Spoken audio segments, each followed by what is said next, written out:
Kemudian almarhum masuk kamar untuk berpakaian. Orang-orang yang akan mengambil itu mengikutinya masuk ke dalam kamar, dan hal ini ditegur oleh Bu Parman. Mengapa mereka ikut masuk ke kamar tidur? Tetapi hal ini tidak dihiraukan oleh orang-orang tersebut.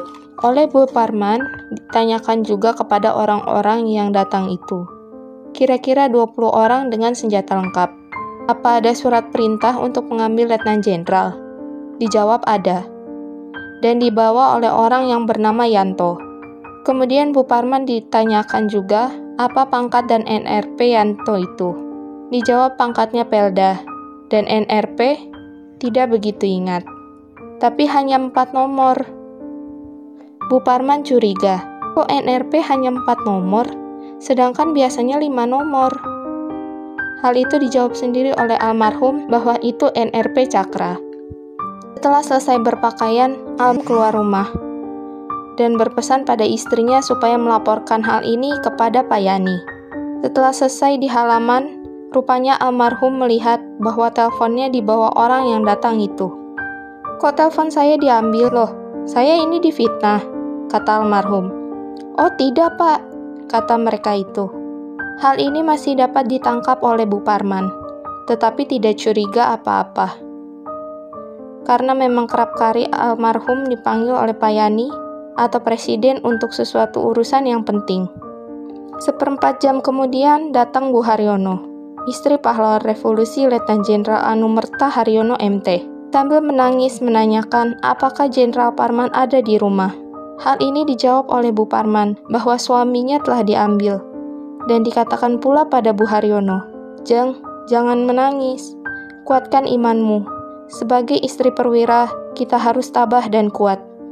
1 tahun kemudian, selama setahun ini dapat dikatakan Ibu S. Parman tidak pernah keluar rumah, kecuali untuk upacara-upacara penting yang harus dihadirinya. Tiap-tiap malam Jumat, kalau tidak ada halangan, Ibu S. Parman berziarah ke makam suaminya. Sebab makam suaminya inilah merupakan tempat satu-satunya untuk mencurahkan semua kesedihan dan kepedihan hatinya. Jika saya merasa sumpek atau sedih, saya segera pergi ke makam Mas Parman Jeng. Dan setelah saya pulang dari makam, saya merasa tentram dan lapang dada saya. Meski setelah 1 tahun Letnan Jenderal S. Parman meninggalkan kita semua, tetapi bagi Bu Parman, seakan-akan beliau masih tetap berada di dekatnya. Hal ini terbukti bahwa Ibu Parman tidak akan dan tidak bisa makan siang sebelum pukul 14. Seakan-akan Ibu Parman menunggu untuk makan bersama dengan suaminya. Ruang kerja almarhum masih tetap seperti keadaan pada waktu ditinggalkan setahun yang lalu. Tidak ada satu barang pun yang dipindahkan dari tempatnya. Di atas meja tulis, masih tampak sebuah mesin tik yang terbuka, seolah-olah baru saja dipakai dan akan dipakai lagi oleh pemiliknya. Dalam 1 tahun ini, apakah Ibu sering ditemui oleh almarhum? Oh iya, Jeng. Sampai 40 hari itu. Hampir setiap malam saya ditemui oleh Mas Parman. Tapi saya mesti memalingkan muka, sebab saya sadar bahwa Mas Parman sudah tidak ada. Dan setelah kami mengadakan selamatan 40 harinya ia gugur, hal itu tidak pernah terjadi lagi, jawab Bu Parman dengan tenangnya. Hanya ini, Jeng. Entah mengapa, tiap jam 4 pagi, saya mesti terbangun dan seakan-akan mengalami kejadian persis seperti 1 tahun yang lalu, di mana Mas Parman dibawa pergi dari rumah ini.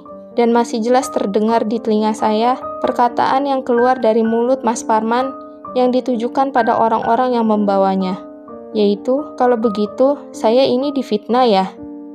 kata Bu Parman dengan mata berkaca-kaca.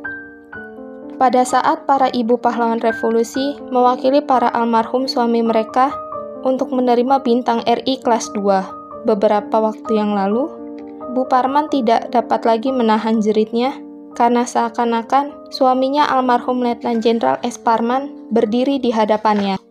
Dalam hati Bu Parman berkata, "Mengapa saya yang menerima bintang RI ini?